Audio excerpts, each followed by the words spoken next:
평생을 바쳐본 돈으로 정작 내가 사는 이 땅 한 번 마음 편히 여행하지 못하는 현실. 어쩌면 이것이 오늘날 은퇴를 맞이한 많은 분들의 씁쓸한 자화상일지도 모릅니다. 여러분, 요즘 들어 가족과 함께 국내 여행 한번 다녀오기가 왜 이렇게 망설여지고 부담스러워졌을까요? 바로 지난 설 연휴 무려 130만 명이 넘는 사람들이 대한민국을 떠나 해외로 향했습니다. 왜일까요? 명절이나 휴가철만 되면 두세 배로 뛰어오르는 국내의 숙박비와 밥값, 끝없이 막히는 도로와 주차 전쟁 때문이라는 이야기가 더 이상 낯설지 않습니다. 특히 50대, 60대 시청자 여러분께서는 더욱 공감하실 겁니다. 젊은 시절에는 가족과의 소중한 추억을 만들기 위해 어디든 훌쩍 떠났지만 이제는 한 번 길을 나설 때마다 만만치 않은 지출과 예전 같지 않은 체력이 먼저 걱정되곤 합니다. 그래서일까요? 차라리 그 돈이면 해외 나가는 게 낫다는 말이 더 큰 설득력을 얻고 있습니다. 하지만 이러한 현실 속에서 우리가 놓치고 있는 더 깊고 중요한 문제가 있다는 사실 알고 계신가요? 오늘 우리는 사람들이 왜 국내 여행을 외면하게 되는지, 그리고 그 선택의 이면에 숨겨진 우리 시대의 진짜 고민은 무엇인지 두 사람의 삶을 통해 깊이 들여다보고자 합니다. 오늘 이야기가 여러분의 마음에 작은 위로와 지혜가 되기를 바라며 저희 채널의 구독과 좋아요는 더 의미 있는 이야기를 만드는데 정말 큰 힘이 됩니다. 여러분의 따뜻한 응원 하나하나가 저희에게는 소중한 격려가 됩니다. 부디 끝까지 함께하시어 인생의 중요한 갈림길에서 어떤 선택이 우리를 진정한 행복으로 이끌지 생각해보는 귀한 시간이 되시기를 바랍니다. 서울 강서구의 한낡은 아파트 거실, 그 구석에 놓인 오래된 여행용 캐리어 하나가 빛바랜 채 조용히 서 있었습니다. 이 집의 주인 김영호 씨, 올해 64. 그는 중소기업 자동차 부품 회사에서 부장으로 정년까지 성실히 일하고 은퇴한 지 벌써 4년째를 맞았습니다. 수십 년을 한자리에서 묵묵히 버텼고 퇴직하며 손에 쥔 퇴직금은 1억 4천만 원이었습니다. 하지만 아들의 결혼 자금과 낡은 집 수리비, 그리고 밀려있던 대출금을 갚고 난이 남은 돈은 생각보다 많지 않았습니다. 매달 통장에 들어오는 국민연금은 고작 150만 원 남짓. 한 달 생활비와 아파트 관리비를 내고 나면 늘 빠듯한 살림이었습니다. 그럼에도 영호 씨는 이번 설 연휴만큼은 꼭 가족 여행을 떠나고 싶었습니다.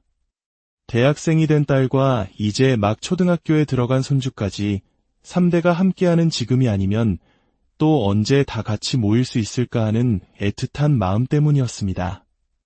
그는 아내에게 조심스레 말을 꺼냈습니다. 여보, 우리 이번엔 제주도라도 갑시다.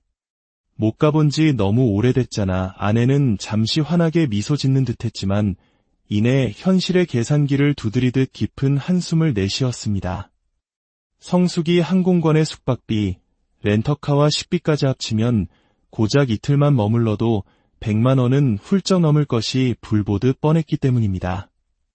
며칠 뒤 영호 씨는 컴퓨터 앞에 앉아 여행 사이트를 뒤적였습니다. 제주도의 랜만한 호텔은 하룻밤에 20만 원을 훌쩍 넘었고 렌터카 비용까지 계산하자 머리가 지끈거렸습니다. 게다가 뉴스에서 연일 떠들어대는 제주도 음식점의 바가지요금 논란을 볼 때마다 마음은 더욱 무거워졌습니다. 바로 그때 그의 눈에 동남아 여행 패키지 광고가 들어왔습니다. 베트남 3박 4일, 항공권과 호텔, 심지어 조식까지 모두 포함해 1인당 65만 원. 제주도 이틀 경비와 비교해도 크게 차이가 나지 않았습니다. 순간 그의 시선은 거실 구석의 낡은 캐리어로 향했습니다. 젊은 시절 출장 때마다 끌고 다녔던 바퀴가 달아 요란한 소리를 내는 바로 그 가방이었습니다. 이번에도 이 녀석 차례인가. 그의 마음을 읽기라도 한 듯 옆에서 모니터를 보던 아들이 말했습니다. 아버지, 솔직히 제주도보다 이게 낫지 않아요? 호텔도 훨씬 좋고 바다도 깨끗하다던데요. 딸도 거들었습니다. 아빠, 저도 제주도보다는 해외가 더 가보고 싶어요. 사진도 예쁘게 찍을 수 있고요. 아내는 말없이 캐리어를 바라보다가 결국 조용히 고개를 끄덕였습니다. 설 연휴 며칠 전 영호 씨 가족은 인천공항으로 향했습니다. 새벽 5시, 아직 차가운 겨울바람이 공항 터미널을 감싸고 있었지만 손주는 작은 손으로 캐리어 손잡이를 잡고 신나게 공항을 누볐습니다. 그 모습에 가족들은 웃음을 터뜨렸지만 영호 씨의 눈빛은 쉽게 밝아지지 않았습니다. 그는 마음속으로 되뇌었습니다. 내가 평생 번 돈, 내가 사는 나라에서 마음 편히 쓰지 못하고 결국 남의 나라에 가서 써야 하는구나. 그의 뇌리에는 며칠 전 뉴스에서 본 장면이 스쳐 지나갔습니다.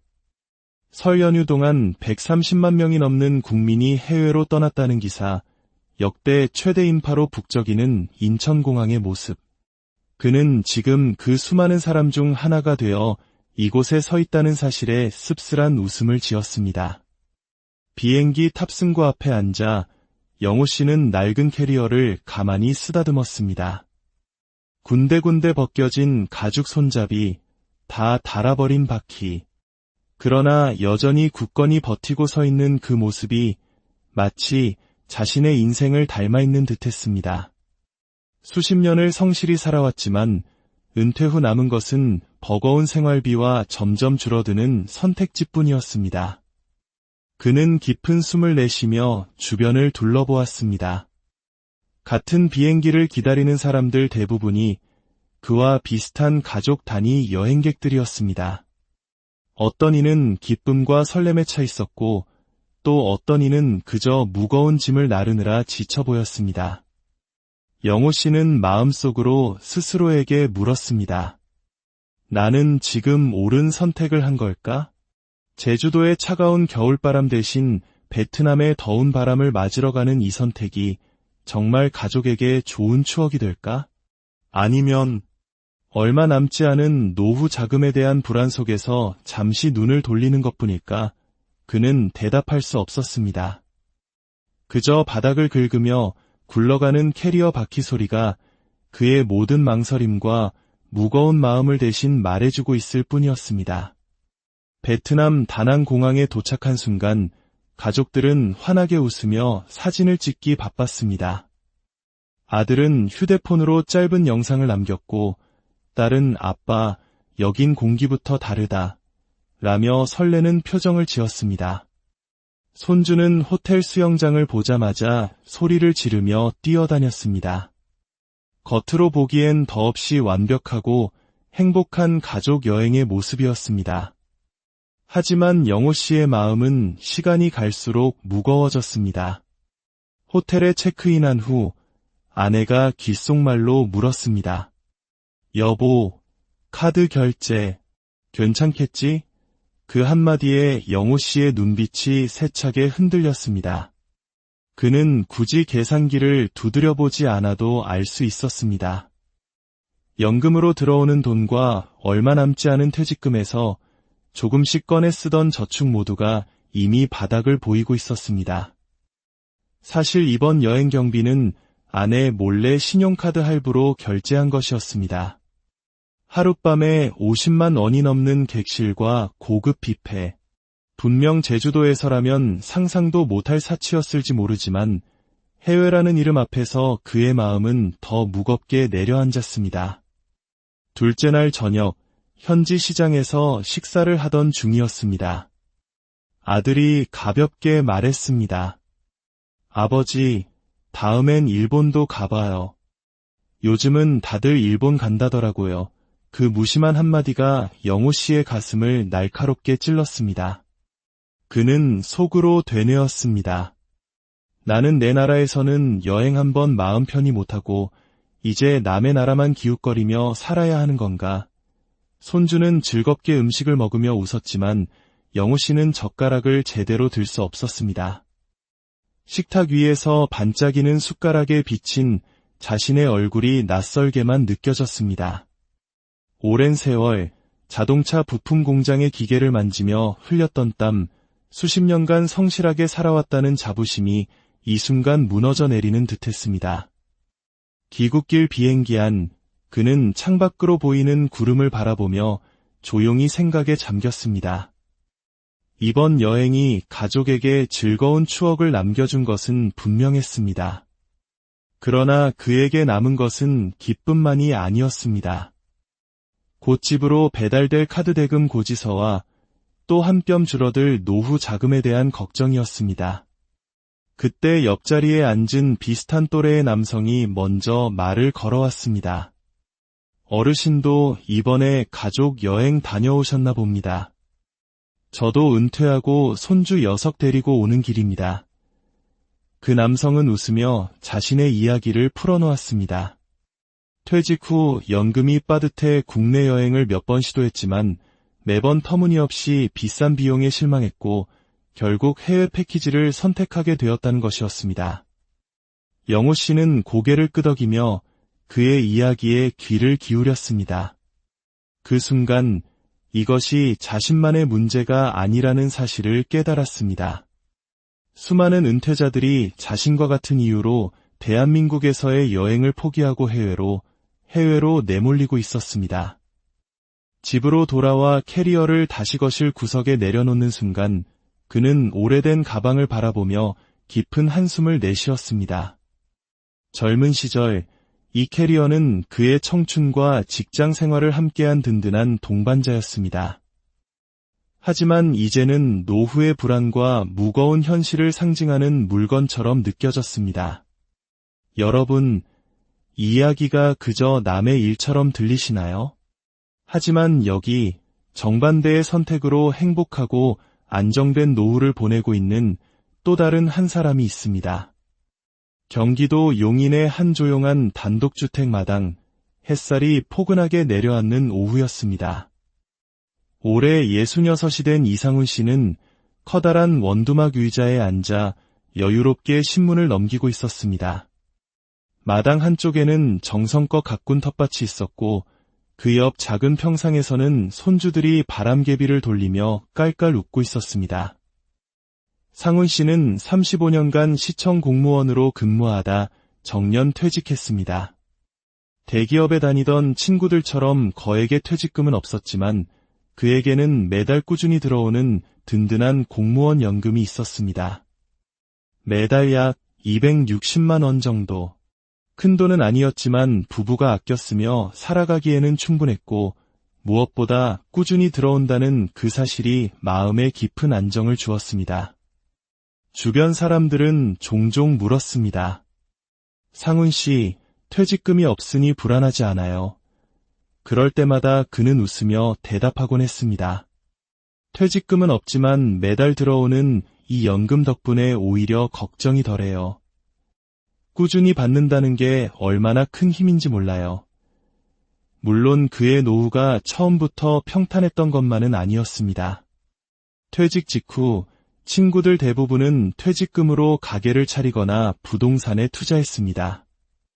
누군가는 치킨집을 열었고 또 누군가는 상가에 투자했습니다. 그때 상훈 씨도 잠시 유혹을 느꼈습니다. 연금을 담보로 대출을 받아 작은 카페라도 운영해볼까 고민하기도 했습니다.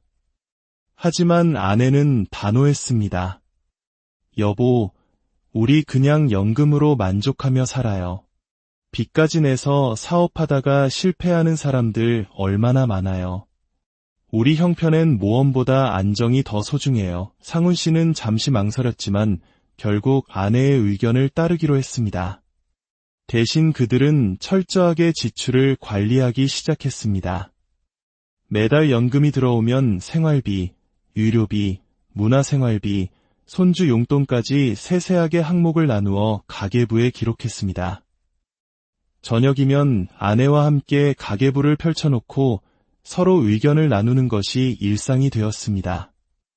여보, 이번 달은 병원비가 좀 늘었네. 내가 혈압약을 바꿔서 그런가 봐. 괜찮아요.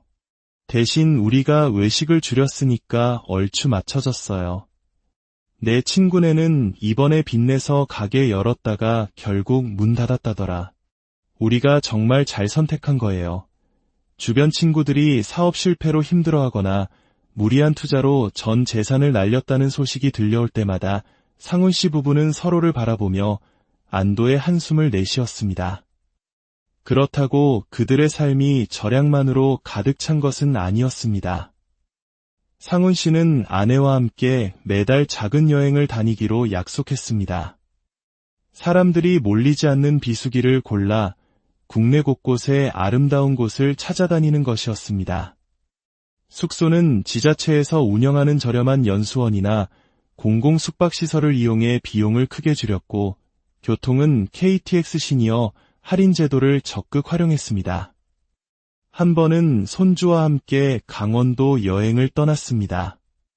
시청 동료가 알려준 공무원 연수원을 이용했는데 하루 숙박비는 불과 5만 원이 채 되지 않았습니다.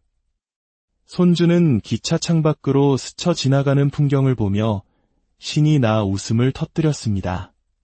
그때 상훈 씨는 마음속 깊이 다짐했습니다. 돈을 많이 쓰지 않아도 행복은 얼마든지 느낄 수 있구나. 하지만 그의 마음에도 가끔 불안의 그림자가 찾아왔습니다. 물가는 계속 오르고 주변 사람들은 여전히 국내 여행보다 해외가 더 싸다더라 라는 말을 자주 했습니다. 어느 날 아들 부부도 이렇게 말했습니다. 아버지, 다음엔 우리도 일본 가요? 친구들은 다 다녀왔대요. 그 순간 상훈 씨는 잠시 침묵했습니다. 해외여행은 분명 매력적이었지만 그에게 더 중요한 것은 힘들게 지켜온 안정된 노후의 균형이었습니다. 연금이라는 확실한 기반 위에서 지출을 조절하고 가족과 함께 작은 즐거움을 나누는 삶. 그는 자신의 선택이 옳다는 것을 가족에게도 보여주고 싶었습니다. 며칠 뒤 그는 아내와 함께 마트에서 장을 보다가 우연히 안정된 연금 생활과 행복한 노후라는 주제의 무료 특강 현수막을 보게 되었습니다.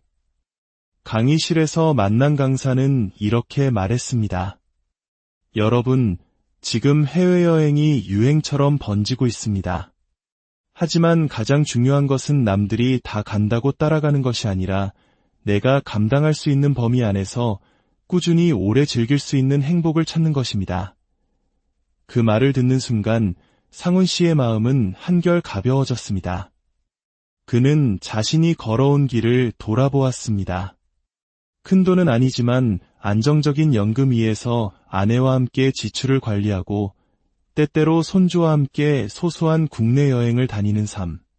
그것이야말로 자신에게 가장 잘 맞는 길이라는 확신이 들었습니다. 집에 돌아와 아내에게 말했습니다. 여보, 괜히 흔들릴 필요 없었어. 우리 길이 맞는 것 같아. 남들 따라갈 게 아니라 우리가 행복하면 되는 거지. 아내는 환하게 웃으며 고개를 끄덕였습니다. 그래요. 당신이 그렇게 말해주니 마음이 놓이네요. 우리가 선택한 길 후회하지 않아요. 여러분, 그렇다면 사람들은 왜 이렇게 국내 여행을 피하고 해외로 몰리는 걸까요?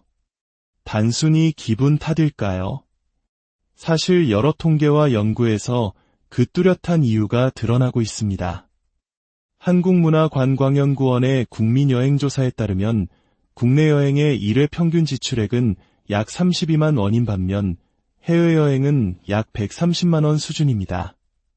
숫자만 보면 해외가 훨씬 비싸 보이지만 여행객들이 느끼는 체감 만족도는 정반대입니다.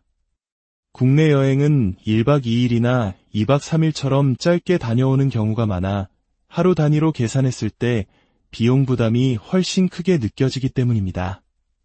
실제로 통계청 자료를 보면 성수기 국내 숙박비는 평소에 2배 이상 뛰어오르는 현상이 반복되고 있습니다. 한국소비자원 조사에서도 주요 관광지의 숙박료와 외식비가 성수기의 평균 7배에서 3배까지 치솟는 것으로 나타났습니다. 이러니 여행객 입장에서는 차라리 조금 더 보태서 해외를 가는 게 낫다는 생각이 자리 잡을 수밖에 없는 것입니다. 또한 전문가들은 공통적으로 지적합니다. 국내 여행 침체의 진짜 원인은 단순한 비용 문제가 아니라 콘텐츠의 차별화 부족에서 비롯된다고 말입니다. 어디를 가나 비슷한 포토존, 획일적인 지역 축제, 특색 없는 음식들이 여행자의 만족도를 떨어뜨리고 있다는 것입니다. 사람들은 단순히 싸고 비싸서 움직이는 게 아니라 새로운 경험과 만족감을 찾기 위해 기꺼이 지갑을 여는 것이죠. 그렇다면 이런 문제를 어떻게 해결할 수 있을까요? 단순히 비싸, 재미없다고 불평하는 것으로는 아무것도 바뀌지 않습니다. 이미 우리 정부와 지자체들은 다양한 해결책을 내놓고 있습니다. 문화체육관광부와 한국관광공사는 K관광 바우처를 통해 숙박, 교통, 체험 프로그램에 대한 할인 쿠폰을 발행하고 있습니다. 전라남도는 평일 숙박비의 30%를 지원하고 강원도는 비수기 여행 주간을 정해 관광시설을 절반 가격에 이용할 수 있도록 했습니다. 서울시는 60대 이상 시민이 문화해설사와 함께 도심 속 숨겨진 이야기를 찾아 떠나는 무료 투어 프로그램을 운영하고 있습니다. 이런 제도들은 우리가 조금만 관심을 가지면 얼마든지 활용할 수 있는 혜택입니다. 여행을 계획할 때 성수기보다는 비수기, 주말보다는 평일을 활용하는 지혜도 필요합니다. 통계에 따르면 비수기 평일에 떠나는 국내 여행 비용은 성수기 주말 대비 평균 40%나 저렴하다고 합니다. 또한 똑같은 유명 관광지만 반복해서 가는 대신 각 지자체가 새롭게 개발한 마을 여행 프로그램이나 로컬 시장 체험에 참여해보는 것은 어떨까요? 이러한 새로운 경험이야말로 뻔하다는 국내 여행의 이미지를 바꿀 수 있는 가장 확실한 길입니다. 시 한 줄로 오늘 이야기를 마무리해볼까 합니다. 길을 잘못 들면 끝없이 후회가 남고 길을 잘 찾아가면 끝내 웃음이 남는다. 오늘 이야기 속 두 사람을 다시 떠올려 봅니다. 한 사람은 불안한 현실 속에서 퇴직금을 쪼갰으며 무거운 캐리어를 끌고 해외로 향했지만 그의 마음속에는 카드값 걱정과 불안한 한숨이 남았습니다. 반면 또 다른 사람은 꾸준한 연금을 기반으로 소박한 행복을 택했고 그의 얼굴에는 잔잔한 미소와 평안이 머물러 있었습니다. 노후의 행복은 화려한 소비가 아니라 마음의 평안에서 비롯됩니다. 욕심을 조금 내려놓고 내가 지킬 수 있는 범위 안에서 안정과 행복을 찾는 것, 그것이 바로 후회 없는 삶의 비결이라는 것을 우리는 기억해야 합니다. 여러분께 묻고 싶습니다. 지금 당신의 캐리어 속에는 무엇이 담겨 있나요? 빚과 불안으로 가득한 무거운 짐인가요? 아니면 가족과 함께 웃을 수 있는 가벼운 행복인가요? 아직 늦지 않았습니다. 정부와 지자체가 마련한 지원 제도를 찾아보는 작은 관심, 가계부를 써보는 작은 노력이 모여 여러분의 노후를 지켜줄 튼튼한 울타리가 될 것입니다. 후회는 준비하지 않은 이들의 몫이고 평화는 준비한 이들의 몫입니다. 오늘 이야기를 통해 여러분의 캐리어가 무거운 짐이 아니라 행복한 추억으로 가득 채워지기를 진심으로 바랍니다. 여러분의 내일, 그 길 위에는 반드시